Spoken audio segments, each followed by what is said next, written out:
নিত্য ব্যবহৃত জিনিস যেগুলোকে আমরা ব্যবহার করে থাকি, যার ব্যবহার সঠিকভাবে না জানায় আমাদের প্রচুর টাকা খরচ হয়ে যায়। আজকের ভিডিওতে আমি বলবো সেই জিনিসগুলোকে কিভাবে ব্যবহার করলে তোমরা টাকা সঞ্চয় করতে পারবে। নমস্কার বন্ধুরা, রিমি লাইফস্টাইল চ্যানেলে আমি রিমি আবারও চলে এসেছি নতুন একটা ভিডিও নিয়ে তোমাদের কাছে। আর আজকের ভিডিওটা শুরু করলাম এই যে ডাল শুকানো থেকেই। এই ডালটা এনেছিল অনেক দিন আগেই, এবার বস্তা সমেত এনেছিল, কিন্তু বস্তাতে না পোকা বেরিয়েছে, তাই ফেরত দিতে যাবে যাবে করে আর যাওয়া হয়নি। তার দরুন ডালের পোকাটা দিনে দিনে আরও বেশি হয়েছে। এবার এখন আর দোকানদার ফেরতও নেবে না। এই জন্য কোনো কাজ ফেলে রাখতে নেই, সব কাজ একটু সময়ের মধ্যেই করা উচিত। কিন্তু কি করব, আমাদের বাড়ির ছেলেরা এই কাজটা ঠিক করে করেনি বলে ডালগুলো এখন একটু রোদে দিয়ে রাখছি, দেখা যাক পোকাটা কতটা কম হয়। সকাল সকালই দিয়েছি, কারণ এখন রোদ্দুরে তো আর ঠিক ঠিকানা নেই, বৃষ্টিটা প্রচুর পরিমাণেই এখন হচ্ছে। এই সকালের দিকের একটু রোদ ওঠে, আবার দুপুরের পর থেকে বৃষ্টি নেমে যায়, তাই আজকে রোদটা একটু ঝলমলে, তাই ভাবলাম মিলিয়েই দিই, পোকাটা যদি একটু কম হওয়া যায়। আসল কথা বলতে বন্ধুরা, আমরা তো জয়েন্ট ফ্যামিলিতে থাকি, ওই এ করবে সে করবে এই ভাবনা ভাবতে গিয়েই কিন্তু আর কাজটা ঠিকঠাক করে করা হয়নি। তার জন্যই এই আজকের এই ভোগান্তি।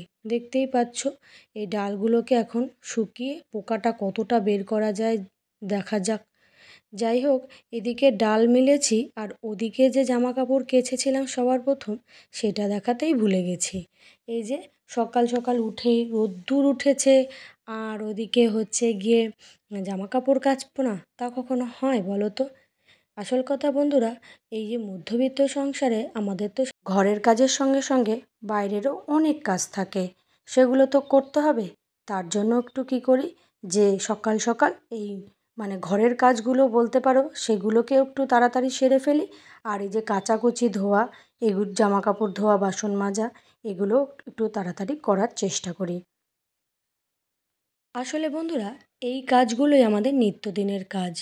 এই নিত্যদিনের কাজগুলো আমরা যদি সঠিকভাবে করতে পারি, সময়ের মধ্যে করি, তাহলে কিন্তু অনেকটা সময় এক্সট্রা পাওয়া যায়।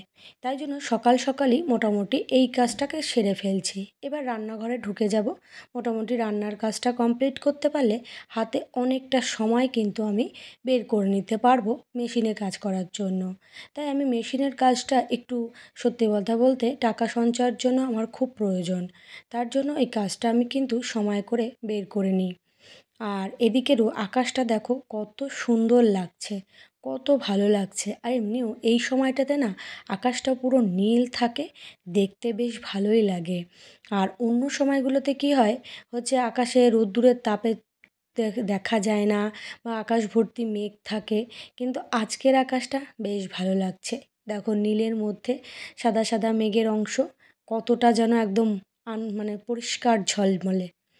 আর এদিকে দেখো বন্ধুরা, ফেলে দেওয়া জিনিস দিয়েও সুন্দর সুন্দর জিনিস তৈরি করা যায়। যেমন দেখো, এই যে পুরনো জামা কাপড়গুলো আমরা ফেলে দিয়েছিলাম, আমার শাশুড়ি সেগুলোকে কেচে দেখো কত সুন্দরভাবে এগুলোকে তৈরি করেছে। এগুলো আসন হিসাবেও দেওয়া যাবে, আবার বালিশের উপরে এগুলো ব্যবহার করা যাবে। এই জন্য একটু ফেলে দেওয়া জিনিসগুলোর সঠিক ব্যবহার শেখাটা খুব প্রয়োজন, না হলে টাকা সঞ্চয় করা একদমই সহজ নয়। বন্ধুরা, তোমরা যদি টাকা সঞ্চয় করতে চাও, তাহলে আর একটা খরচ নিয়ন্ত্রণ করতে হবে। সেটা হলো যে দিনের বেলায় লাইট জ্বালিয়ে রাখা। যে সমস্ত ঘরে আলো পড়ে না, সেই সমস্ত ঘরের ব্যাপার আলাদা, সেখানে লাইট জ্বালিয়েই রাখতে হবে।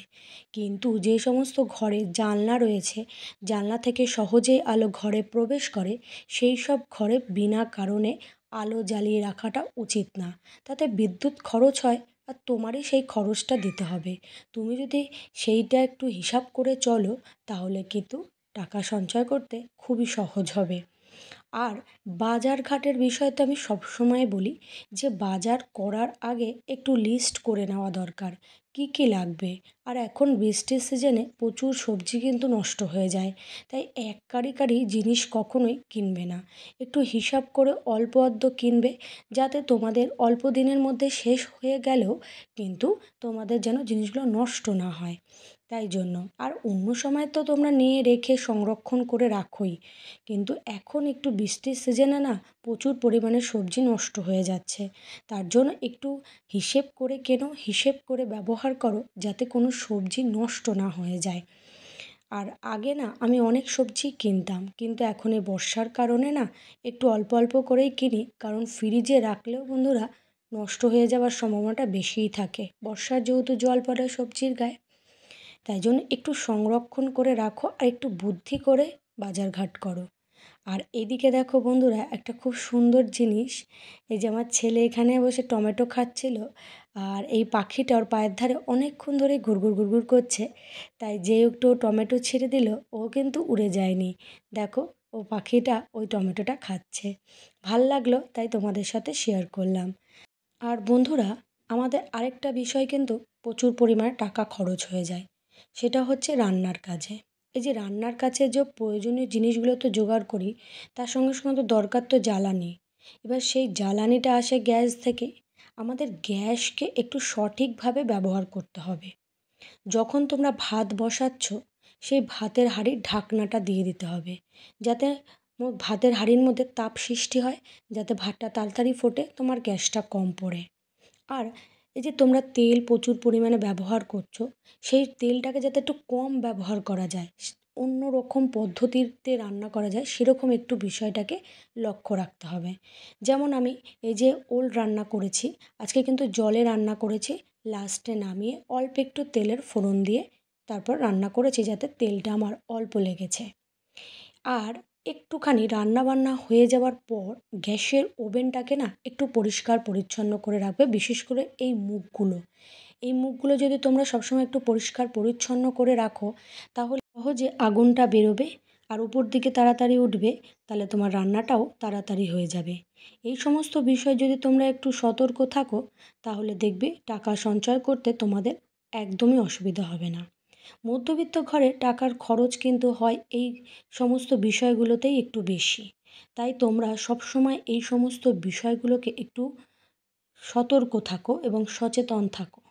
বিদ্যুৎ খরচ, রান্নার খরচ, জ্বালানির খরচ, বাজার খরচ, এগুলো যদি তোমরা সবটা একদম ঠিকঠাক নিয়ন্ত্রণ করতে পারো, তাহলে দেখবে টাকা সঞ্চয় করতে কিন্তু একদমই কষ্ট হবে না।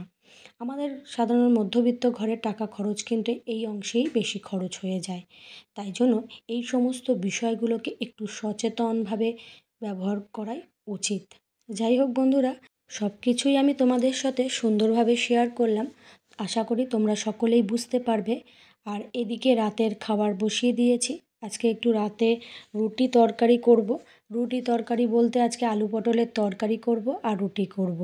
আর সব সময় না আমাদের আলুর দম নয়, ছোলার ডাল, এই সমস্ত ঘুগনি, এই সমস্ত একটু বেশি করা হয়, তাই ভাবছি আজকে আর কিছু করব না, আজকে আলু পটলের তরকারি করব। আর পটলটাকে দেখো ছোট ছোট করে কেটে নিয়েছি, আর পটলগুলো না বেশি একটা বড় না, ছোটোই ছিল, তাই দু ফাল্লি করে দিয়ে নিয়েছি। আর ওইদিকে রয়েছে গিয়ে আলু কেটে নিয়েছি।